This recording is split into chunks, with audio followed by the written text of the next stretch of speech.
संसार का अर्थ क्या है?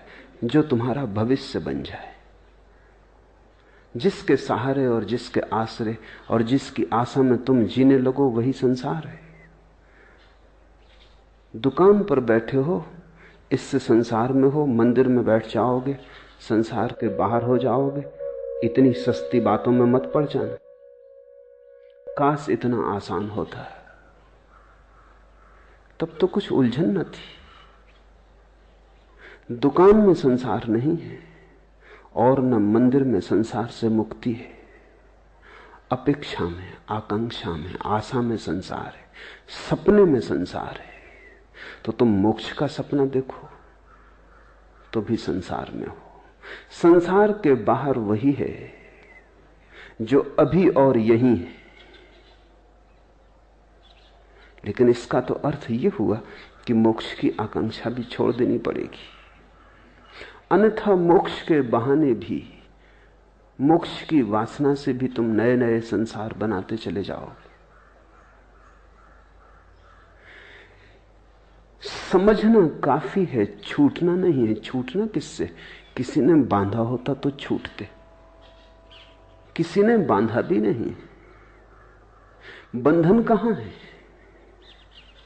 बंधन से छूटने की जल्दी मत करो, क्योंकि यह भी हो सकता है बंधन हो ही ना, तब तुम छूटने की कोशिश से बंध जाओगे। और अगर बंधन नहीं है तो छूटोगे कैसे? बंधन से छूटने की कोशिश मत करो, बंधन को जानने की कोशिश करो कि बंधन कहां है। पूछो, जिज्ञासा करो, वासना मत करो। विपरीत की वासना भी वासना है। तुम कुएं से बचते हो, खाई में गिर जाते हो। इससे क्या फर्क पड़ेगा कि तुमने गिरने का ढंग बदल लिया? तुम बाएं गिरे कि दाएं गिरे, इससे क्या भेद पड़ता है? जिज्ञासा करो कि बंधन कहां है, बंधन क्या है। बंधन को भर आंख देखो। इसी को बुद्ध ध्यान कहते हैं, अप्रमाद कहते हैं कि बंधन को भरी आंख से देखो। तुम्हारे देखने देखने में तुम पाओगे बंधन पिघला, बंधन गया। क्योंकि बंधन तुम्हारी मूर्छा है। अगर तुम जाग के देखोगे कैसे टिकेगा? बंधन वस्तुतः होता तो मुक्ति का कोई उपाय न था।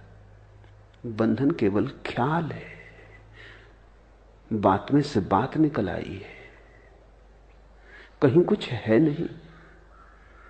एक युवक भिक्षु नागार्जुन के पास आया और उसने कहा कि मुझे मुक्त होना है। और उसने कहा कि जीवन लगा देने की मेरी तैयारी है, मैं मरने को तैयार हूं, लेकिन मुक्ति मुझे चाहिए। कोई भी कीमत हो चुकाने को राजी हूं। अपनी तरफ से तो वो बड़ी समझदारी की बातें कह रहा था। चिन्मय ने भी यही पूछा है आगे प्रश्न में, सरफरोशी की तमन्ना अब हमारे दिल में है, देखना है जोर कितना बाजुए कातिल में है। उसने भी यही कहा होगा नागार्जुन को कि मरने की तैयारी है, अब तुम्हारे हाथ में सब बात है। मुझसे न कह सकोगे कि मैंने कुछ कमी की प्रयास में, मैं सब करने को तैयार हूं। अपनी तरफ से वो ईमानदार था, उसकी ईमानदारी पर शक भी क्या करे। मरने को तैयार था, और क्या आदमी से मांग सकते हो। लेकिन ईमानदारी कितनी ही हो भ्रांत थी।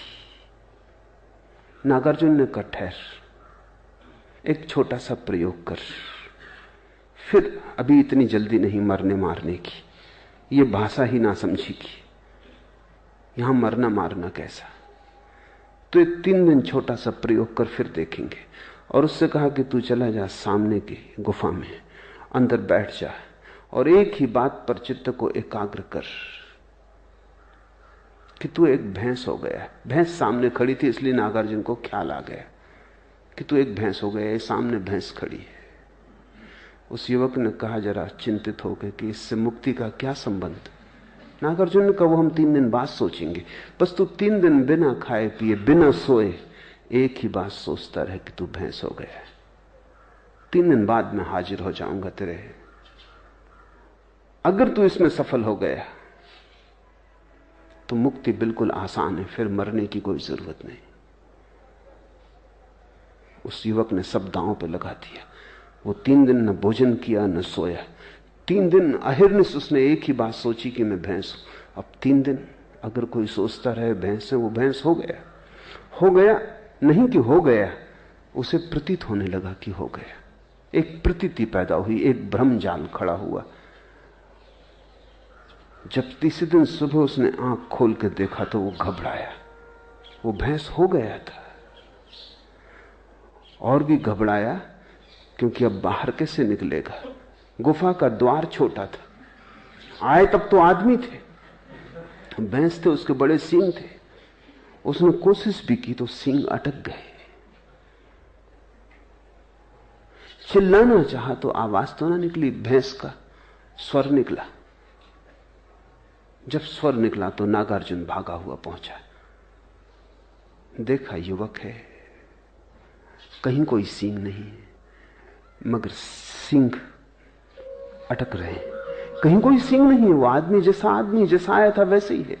लेकिन 3 दिन का आत्मसम्मोहन, 3 दिन का सतत सुझाव, 3 बार भी सुझाव दो तो परिणाम हो जाते हैं। 3 दिन में तो करोड़ों बार उसने सुझाव दिए होंगे।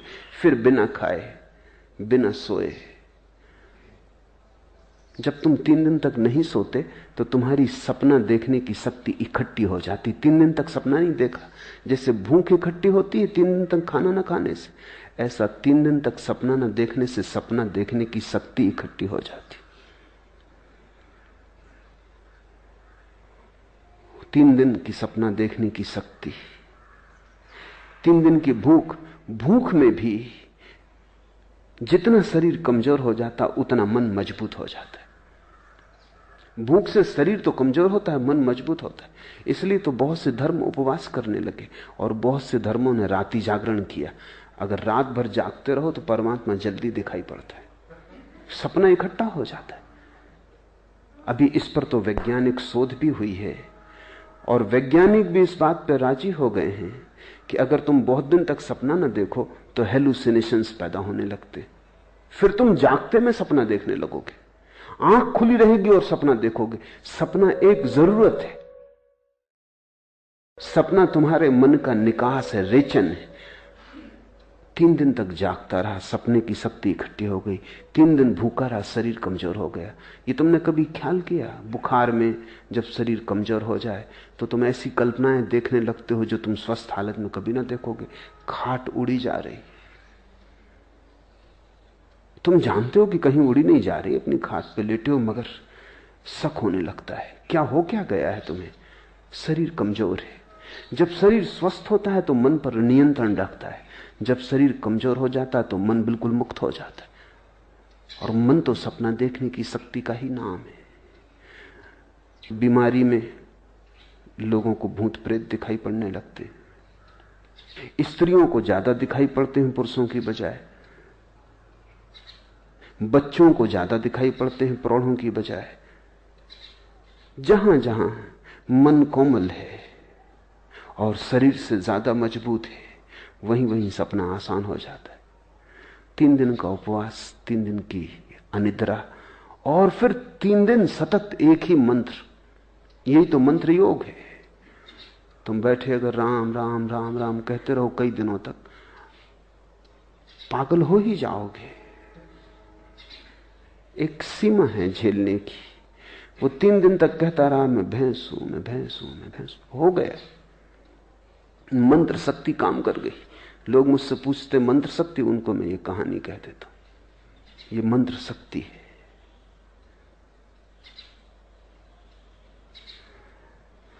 नागार्जुन द्वार पर खड़ा हंसने लगा। वो युवक बहुत शर्मिंदा भी हुआ और उसने कहा लेकिन आप हंसे, ये बात जस्ती नहीं।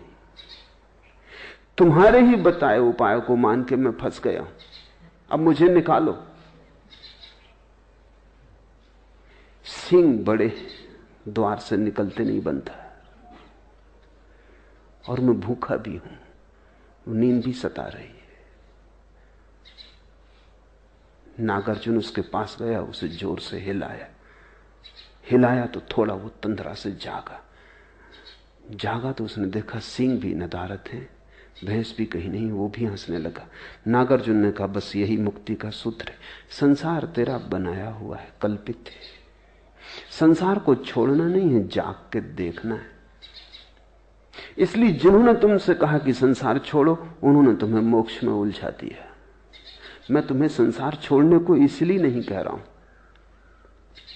छोड़ने की बात ही भ्रांत है। जो है ही नहीं उसे छोड़ोगे कैसे? छोड़ोगे तो भूल में पड़ोगे। जो नहीं है उसे देख लेना, जान लेना कि वो नहीं है, मुक्त हो जाना है।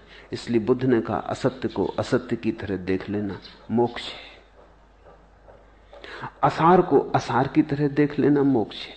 सारा राज देख लेने में। ये तो पूछो ही मत कि खोपड़ी से कैसे मुक्ति हो जाए। ये कौन है जो पूछ रहा है?